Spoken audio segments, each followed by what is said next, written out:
Bonjour à tous, c'est Pastille, j'espère que vous allez bien. Aujourd'hui, je voudrais vous emmener au cœur du dôme de Florence que j'ai pu visiter il y a quelques jours et qui m'a laissé un souvenir magnifique. Et en fait, j'ai filmé de façon assez horrible avec mon téléphone la montée. Le cadrage est pourri, la lumière inexistante, mais les sons d'ambiance sont bien, enfin moi je les ai aimés. Et donc voilà ce que je voudrais partager avec vous.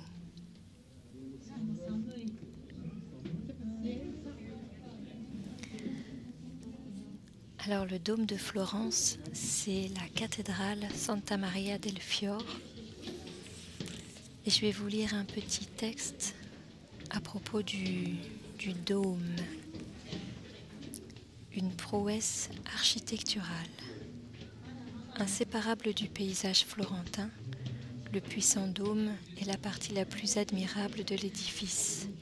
C'est à Filippo Brunelleschi, 1377-1446, que revient le mérite d'avoir enfin résolu, en 1420, le difficile problème de couvrir l'immense chœur de la cathédrale. Afin de diminuer la formidable poussée exercée vers le centre de la coupole, il imagina une couverture composée de 2 calottes reliées entre elles par un réseau complexe d'arcs et de contreforts. L'admiration et l'enthousiasme suscités dans la Florence d'alors par la réalisation de ce dôme gigantesque, édifié sans étai apparent, furent considérables. Durant près de 15 ans, le chantier, avec ses machines élévatrices conçues par Brunelleschi lui-même, est capable de déplacer des blocs de pierre de plus de 3 tonnes, constitua pour les Florentins un spectacle sans précédent, tant par sa nouveauté que par le caractère incroyable de cette audacieuse prouesse technique. Donc à l'origine, la cathédrale avait été pensée, imaginée avec un dôme, mais pendant très longtemps, le dôme n'a pas été fait parce que personne n'avait la solution technique d'ingénierie. Et c'est Brunelleschi qui l'a trouvé. Et ça reste aujourd'hui un chef-d'œuvre absolument unique.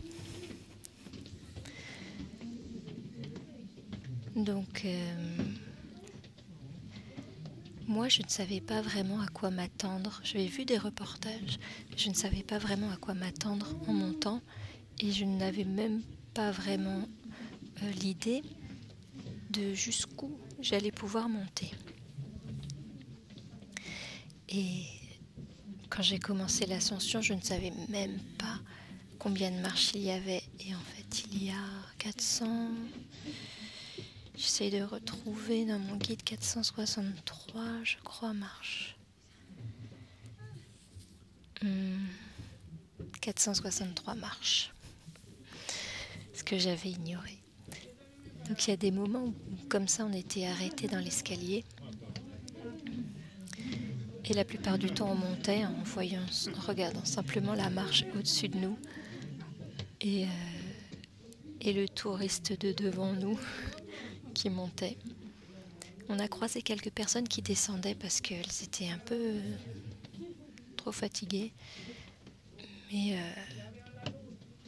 c'était seulement au début du voyage. Après, tout le monde a continué. Et maintenant que j'y repense, on peut voir une parabole dans cette ascension. Une parabole, c'est peut-être un mot un petit peu grand. Mais j'ai bien aimé parcourir comme ça, dans l'obscurité, un parcours difficile, une montée fatigante, sans savoir vraiment ce que j'allais voir, mais sachant qu'il y avait forcément quelque chose à voir après. Et dans notre vie, c'est souvent comme ça, c'est-à-dire qu'on commence un chemin, on ne sait pas forcément où on va arriver, on n'a même pas forcément de but précis, à part celui d'arriver quelque part. Et souvent, on ne voit que la marche qui est au-dessus de nous. Et on continue à avancer quand même. Et tout à coup... Alors là, on arrive à un premier étage. On arrive juste sous la coupole. C'est un premier ciel, on va dire. Dans notre montée dans l'obscurité, on arrive à une première lumière. Et je vous avoue que pendant ma montée, quand j'y étais, j'ai cru que c'était tout, qu'on nous emmenait là et que c'était déjà la fin et que il n'y avait rien d'autre à espérer. En fait, que c'était déjà génial de pouvoir aller jusque sous la coupole et voir tout ce qui était dessiné tout en haut. Donc ça, c'est le ciel peint. Et on voit au milieu l'ouverture du véritable ciel. Et puis j'ai eu la surprise de voir qu'on poursuivait la montée. Et de nouveau le noir, de nouveau le bruit des piétinements et de moins en moins de discussions, de moins en moins de voix.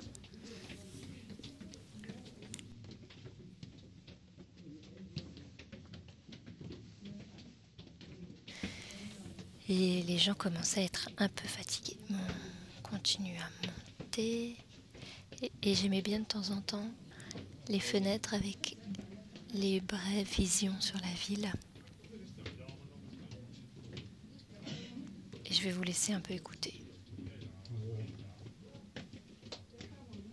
Personnellement, j'aime bien le bruit des pas et l'ambiance.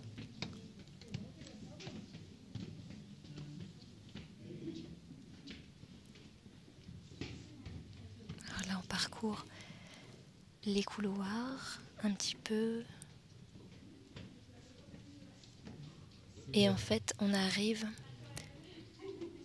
dans les coupoles. Donc là, on voit les briques qui sont sur les murs. Ce sont celles vraiment de la coupole du dôme, du dôme lui-même. Et l'appareillage des briques a été étudié pour que la coupole puisse se porter elle-même pendant sa construction sans qu'on ait besoin de... Vous voyez ces chevrons là, sans qu'on ait besoin d'échafaudage. Et on commence à voir la courbure des murs. Et on entend le souffle des gens qui fatiguent.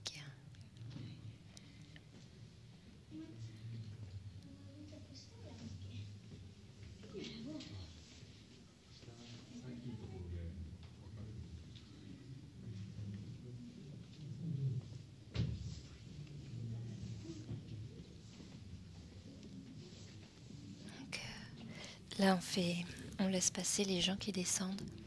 C'est très étroit.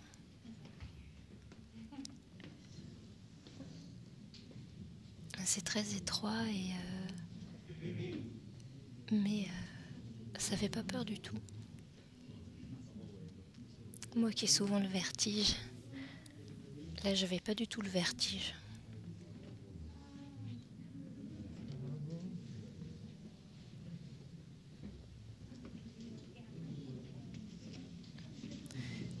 Ce qui est fantastique, c'est que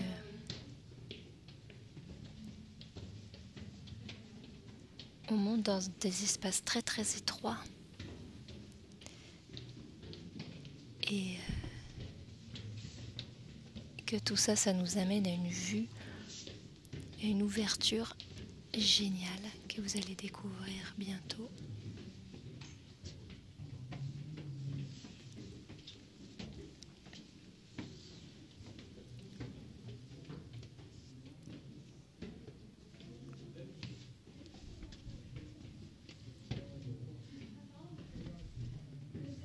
on va vers la coupole.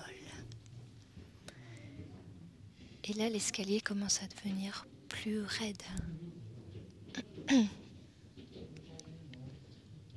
Les marches se font plus hautes.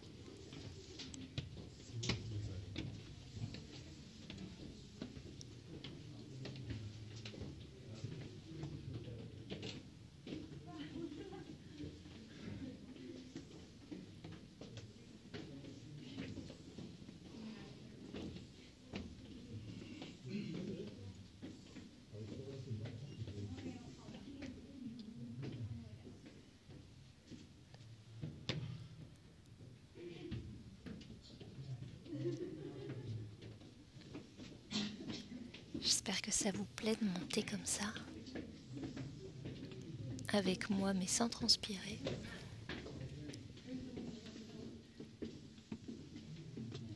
Et bien sûr, je fais le commentaire en voix off parce que j'avais besoin de tout mon souffle pendant la montée et ça n'aurait pas donné grand-chose.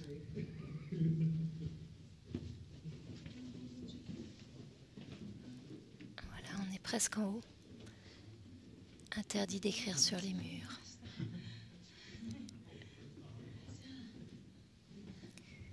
Et tout d'un coup, après plus de 10 minutes de marche, sans arrêt de montée, on sort à la lumière.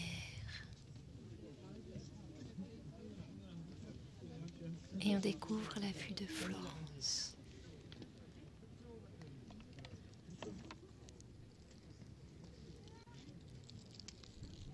C'était magnifique. Le campanile de Giotto juste en face. Et toute la vue.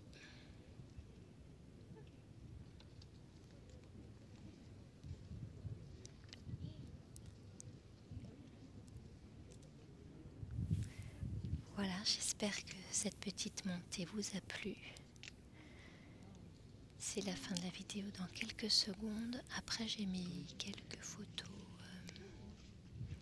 que j'ai prises depuis là-haut et aussi de la redescente. Donc je pense que je vais terminer en chuchotant puisque je n'ai plus le son.